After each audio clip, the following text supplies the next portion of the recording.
Os Homens que Não Amavam as Mulheres é uma adaptação do romance sueco de mesmo nome, ambientado justamente na Suécia, onde acompanha a história do jornalista Michael Blomkvist, que em meio a um drama pessoal, aceita a missão de descobrir o que aconteceu com uma adolescente desaparecida há 40 anos. E antes de prosseguir, é preciso ressaltar a cena de abertura com os créditos, que embora seja abstrata, com o desenrolar do filme, é possível interpretar como uma representação dos piores momentos da vida da personagem Lisbeth Salander, parceira do Michael. No começo, o filme te induz a acreditar que estamos diante de uma história de um jornalista que, por ter falado demais, sem provas para sustentar suas acusações, precisa provar sua integridade, a fim de recuperar sua credibilidade. Afinal, sem ela, como profissional, ele não é nada. Porém, não demora para o roteiro expor uma conspiração envolvendo a família Wenger, imediatamente denunciando o teor investigativo da obra. Como dito anteriormente, uma das integrantes da família, chamada Harriet, desapareceu há muitos anos atrás, e que todos acreditam estar morta. Contudo, o sujeito que solicitou os serviços do Michael, Henrik, precisava de uma conclusão definitiva. Não queria falecer antes de saber, pelo menos, o que acontecera com ela. Até porque o personagem continuava recebendo os mesmos presentes que sua sobrinha mandava para ele todo ano em seu aniversário, levando o senhor a crer que o suposto assassino era o responsável por esses lembretes a fim de continuar torturando-o. Desse modo, o protagonista Michael encontra a chance perfeita de se afastar dos holofotes e da encrenca jurídica em que se meteu, pelo menos temporariamente, ao mesmo tempo em que tem a oportunidade de solucionar um crime intrigante, sem respostas há mais de 40 anos. Além de ter recebido a promessa do Henrik de que, após seus serviços, bem-sucedidos ou não, receberia documentos valiosos para reverter sua situação perante o tribunal. O problema, além da distância de tempo entre o caso e o presente da história, é que como uma família tão grande como a Wenger, onde vários dos integrantes se odeiam, mas se recusam a falarem de si mesmos de forma reveladora, o desafio aumenta, assim como a lista de suspeitos. Inclusive, de maneira sutil, o roteiro cativa o espectador a ficar desconfiado de todo mundo, até mesmo do empregado que vai levar os documentos ao protagonista em sua cabana. Apesar de fazer algumas perguntas que normalmente seriam apenas para socializar, em uma trama investigativa, qualquer diálogo deixa a audiência alerta.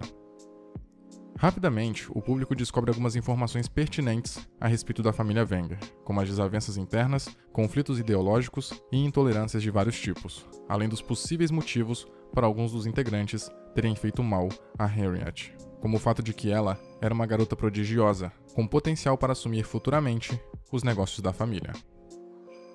Inicialmente, o Michael fica hospedado em um pequeno chalé na propriedade dos Wenger, sob o pretexto de estar escrevendo uma biografia sobre o Henrik. Assim, os membros da família, que moram na região, o veem como uma figura inofensiva, e muitos inclusive se apresentam a ele de boa vontade. Porém, inevitavelmente, eles descobrem seu verdadeiro objetivo. Naturalmente, alguns ficam incomodados por estarem sob suspeita, como a Cecília, que vai até sua cabana e vê o painel que ele construiu interligando os eventos relacionados ao desaparecimento da Henriette. Ainda que já não parecesse hospitalar, mesmo praticando um ato de cortesia, cumprimentar o visitante, após descobrir as intenções ocultas do jornalista, a personagem ganha até um teor levemente hostil. Em paralelo à investigação e à acomodação do Michael, desde o começo da exibição, testemunhamos a rotina da Lisbeth Salander e, gradativamente, percebemos características de sua personalidade e postura, com ligeiras sugestões da influência problemática do seu passado no seu comportamento atual. É intuitivo presumir que seu histórico de violência e instabilidade são o resultado da sua incompetência mental e traço rebelde, como se ela fosse a única culpada das confusões em que se metia. Porém, o filme sugere que também foram o fruto de situações onde ela, sendo lesada ou assediada, precisava se defender, como vemos quando um sujeito tenta assaltá-la, mas ela vai atrás dele e recupera sua bolsa, e em sua interação com seu novo tutor designado pelo Estado, que a viola sexualmente. Porém, é punido com a vingança impiedosa da Lisbeth. Curioso que na cena do assalto frustrado, ouvimos apenas o alto som do metrô, que abafa toda a situação, meio que para deixar o público alienado ao que está acontecendo, assim como as pessoas em volta, só observando, sem esboçar a menor reação ou ímpeto de ajudar ou interferir. Prova que a personagem sabe se cuidar sozinha e que provavelmente foi assim durante toda a sua vida. Porém, ainda serve de crítica à sociedade inerte, que prefere ver o que vai acontecer do que impedir um infortúnio. E no seu breve, mas angustiante convívio com o tutor, a Lisbeth teve que se submeter ao abuso para conseguir as provas necessárias para chantageá-lo e, por fim, se vingar dele. Isso mostra que a personagem estava tão acostumada a esse tipo de situação, homens tentando abusar dela de alguma forma, que ela chegou até a desenvolver um método, ou vários, para fazerem-nos se arrependerem.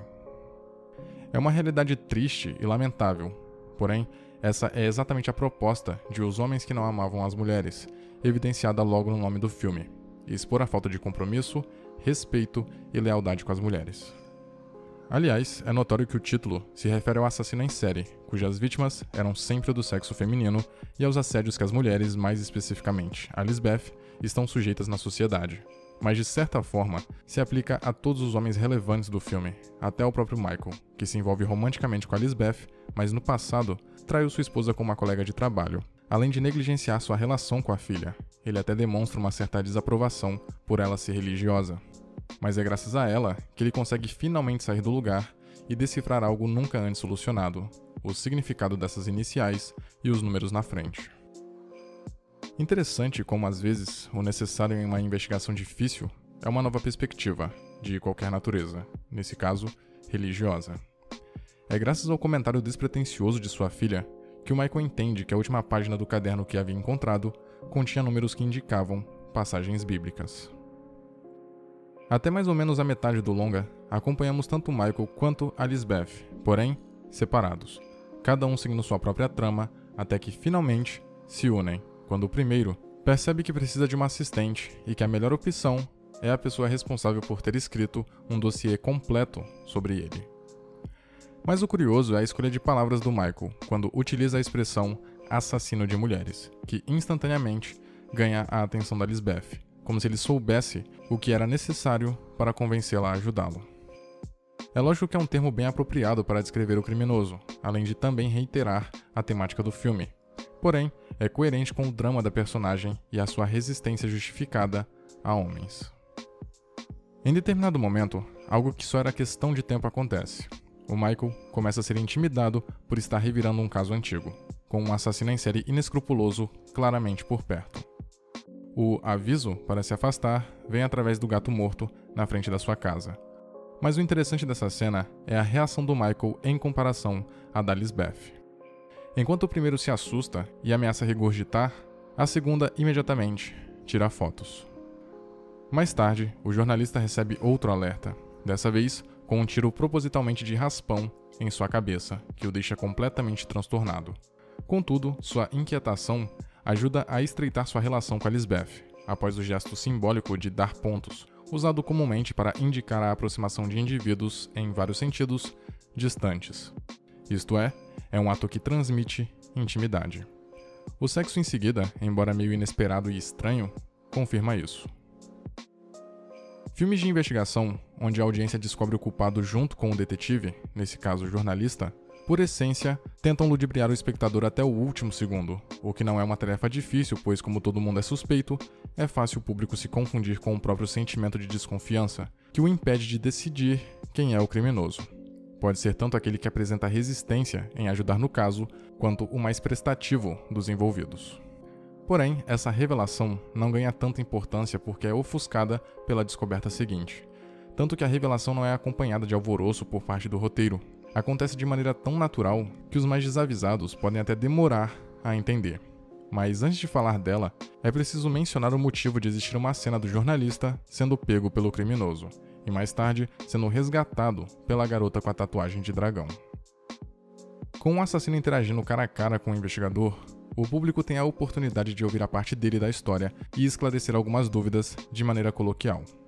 Isso evita monólogos expositivos e especulativos do Michael sobre as reais intenções do assassino, após ter desvendado tudo sozinho e tendo que relatar em voz alta só para a audiência também ficar a par de suas descobertas. Com a participação direta do criminoso, as respostas vêm de forma natural, espontânea, mesmo que o Michael não pergunte nada de fato. Além do mais, Os Homens que Não Amavam as Mulheres exibe uma preocupação em demonstrar que o assassino em série, em seu subconsciente ou não, queria ser reconhecido, receber os créditos pelo seu trabalho. Em suma, desejava ser pego, e o papel da Lisbeth é justamente esse. Ela não mata efetivamente o criminoso para continuar sendo a heroína, porém, ocasiona a morte do sujeito, o que já é suficiente para entendermos que ela está satisfeita devido à sua vingança poética contra todos os homens que odeiam as mulheres e por ter, metaforicamente falando, conseguido colocar fogo no seu pai. Porém, como dito anteriormente, a maior reviravolta não é descobrir que o Martin era o assassino em série, mas sim que ele não tinha feito nada com sua irmã. Quer dizer, ele não era o responsável pela sua morte, mas de certo modo era o culpado pelo seu sumiço, já que ele abusava dela, assim como seu pai fazia, e realmente a tinha aprisionado, forçando a Harriet a escapar para se livrar daquele tormento. Ou seja, ela ainda estava viva, porém longe. E como toda reviravolta bem feita, a verdade sempre esteve na nossa frente, desde o começo. O fato do Henrik continuar recebendo os mesmos presentes que sua sobrinha costumava mandar para ele era a pista necessária para conectarmos o filme inteiro. No final, parece até óbvio ser ela mesma mandando para o seu tio.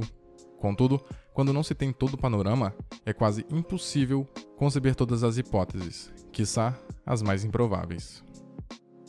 Quando o caso é finalmente resolvido, por causa do enfoque no drama sobre o paradeiro da Harriet, até esquecemos que o Michael estava sendo condenado por difamação devido às sérias acusações que fez.